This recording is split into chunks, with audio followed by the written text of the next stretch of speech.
Good day, everyone. The ocean draws us in with its beauty and peace, but sometimes that isolation hides something darker. Tonight, we're not talking about sharks or storms. We're talking about real-life nightmares that happened in beach houses just like the ones we dream of. These are true stories from people who thought they were safe, only to discover the real monsters can look just like us. So, settle in and turn down the lights. We're about to reveal the darkness that can lurk behind those sun-bleached walls. These are 3 creepy true beach house horror stories. Our first story takes us to the serene, yet often unsettling, Delaware coast. A place where the vastness of the ocean meets the quiet solitude of sandy shores, sometimes harboring secrets beneath its tranquil surface. A young man, fresh out of university, eager to embrace the freedom of post-grad life, is given the keys to his family's beach house for a week. A generous gift, a chance to unwind and reflect after years of rigorous study. A perfect, peaceful escape, or so he thought. Little did he know, this idyllic retreat held a hidden darkness. The old cottage is filled with memories, echoes of laughter and family gatherings from years past. And for a few days, he enjoys the solitude, basking in the sun, reading old novels, and letting the rhythm of the waves lull him into a state of relaxation. But as the week goes on, the silence grows heavy, the nights become longer, and an unsettling feeling creeps into the corners of his mind. One night, he wakes up, paralyzed, a cold dread washing over him as he realizes he can't move a muscle.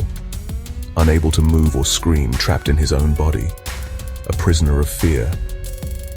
Across the room, the closet door creaks open, a sound that slices through the silence like a knife.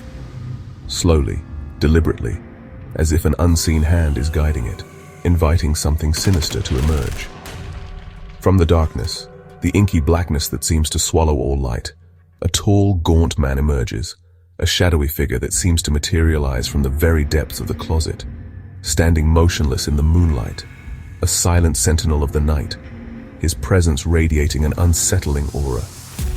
The young man's mind races in terror, a whirlwind of fear and disbelief as he tries to comprehend what he's seeing, unable to do anything but watch, a helpless observer in his own nightmare. The figure's ragged breathing fills the room, each rasping inhale and exhale amplifying the suffocating tension.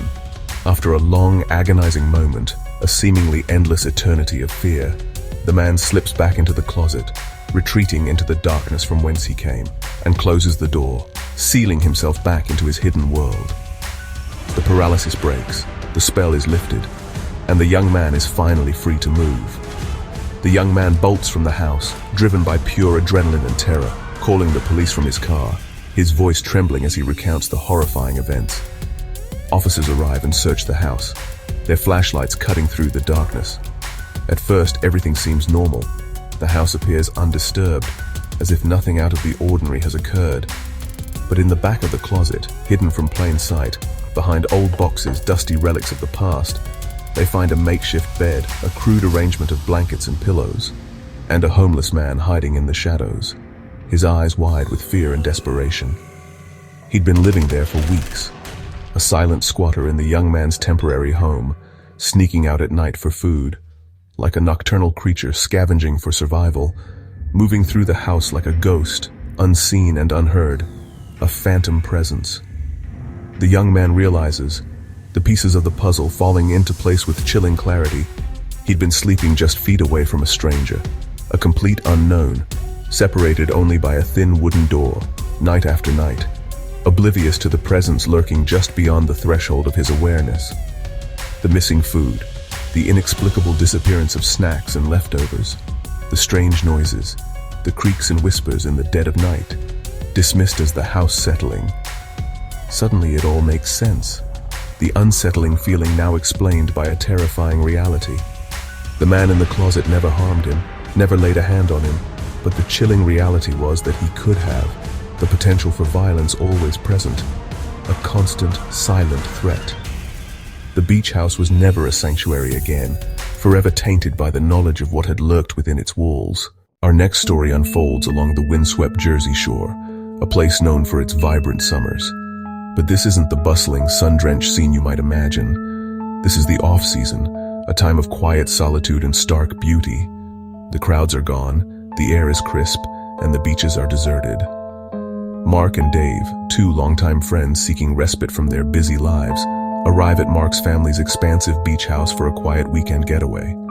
They were hoping for relaxation and a chance to reconnect. The house is cold and empty, carrying with it the echoes of summers past, yet it still feels familiar and welcoming. That night, as a storm rages outside, Dave wakes abruptly at 3 a.m., jolted from a deep sleep.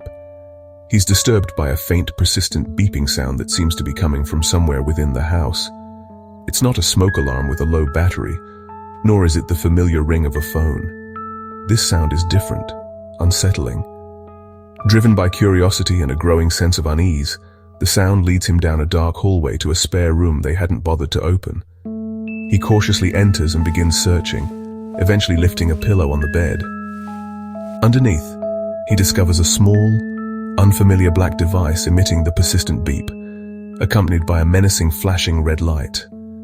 Neither of them recognizes it, and they certainly didn't put it there. A wave of panic washes over them as the realization dawns. Someone else has been in the house, and the chilling possibility that they maybe still are lurking somewhere nearby. Acting quickly, they barricade themselves in a bedroom, pushing furniture against the door, and desperately call the police. They speak in hushed whispers, their voices trembling with fear. Every creak, every groan of the house in the wind feels like a direct threat. Suddenly, the beeping stops, plunging the house into an even more unsettling silence. The absence of the sound is somehow even more terrifying. When the police finally arrive, they methodically sweep the house, searching every room and corner. No one is found inside, but the back door is discovered slightly ajar, a silent invitation. Further investigation reveals that the lock had been tampered with, and some valuables are indeed missing, confirming their worst fears. It becomes clear that the intruder had likely been inside the house when Dave discovered the mysterious device, and had made a hasty escape out the back door. The strange beeping device was taken as evidence, but its purpose and origin were never definitively identified, remaining a chilling mystery. However, its discovery may have inadvertently saved Mark and Dave from a potentially dangerous encounter with the intruder. But after that terrifying night, the sense of security was shattered, and they never truly felt safe in the beach house again. Our final story takes place in a stunning, secluded beach house, perched high on a cliff overlooking the vast ocean. A modern architectural marvel, seemingly untouched by the outside world. Floor-to-ceiling glass walls offer endless ocean views, creating a sense of total privacy and serenity. The perfect escape from the hustle and bustle of everyday life. Four friends, eager for relaxation and adventure, rent it for a long weekend getaway. They envision sun-soaked days and laughter-filled nights. On their second night, as the moon casts long shadows, they encounter two men on their supposedly private beach. An unexpected meeting that would soon turn sinister. The men seem friendly, engaging in light conversation, and are eventually invited back to the house for drinks. The atmosphere is relaxed, filled with the promise of a good time. But as the night deepens, the strangers' questions become increasingly unsettling, a subtle shift in tone that raises suspicion. One of the friends begins to feel uneasy. Suddenly, without warning, one of the men pulls a gun, the metallic glint shattering the illusion of camaraderie. The mood shatters instantly, replaced by sheer terror and disbelief. The friends are frozen in fear, their dream vacation turning into a nightmare. The intruders, now revealed as menacing figures, demand wallets, their voices cold and devoid of emotion. Phones cutting off any chance of outside help. And car keys, the symbols of their freedom, now tools of their captivity. The glass walls, once a source of breathtaking beauty, now feel like a cage, trapping them in a terrifying reality. But it gets worse.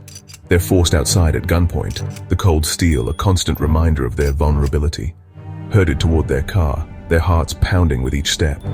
It's no longer a robbery, it's a kidnapping, a descent into unimaginable fear. In a desperate moment of courage, one friend shoves a gunman, creating a brief window of opportunity, and yells for everyone to run, a primal scream cutting through the night. Chaos erupts, a whirlwind of panic and desperation. The friends scatter into the darkness, each one fighting for their survival. As a shot rings out, echoing through the night, a chilling reminder of the danger they face. Hiding among the rocks, her hands trembling, one manages to call the police, a lifeline in the darkness. The intruders search for them, flashlights cutting through the night, turning the idyllic landscape into a hunting ground. Sirens approach, growing louder with each passing second, a beacon of hope in the darkness. The gunmen flee, disappearing into the night, their plans thwarted. The friends are found, shaken but unharmed, their relief palpable as they are led to safety. Their dream getaway nearly turned deadly, a stark reminder that danger can lurk even in the most beautiful places. All because they let their guard down in paradise, a lesson learned in the most terrifying way. The ocean promises peace, but these stories show how quickly paradise can turn to terror. Sometimes the real danger isn't the wild outside, but the people who find their way in. A closet door, a beeping device, a friendly face. Any of these can shatter your sense of safety. Beach houses offer isolation, but that same privacy can make them vulnerable. Have you ever had a holiday take a dark turn? Share your stories in the comments. Stay aware, stay safe, and remember, even in paradise, danger can be just a door away. Until next time.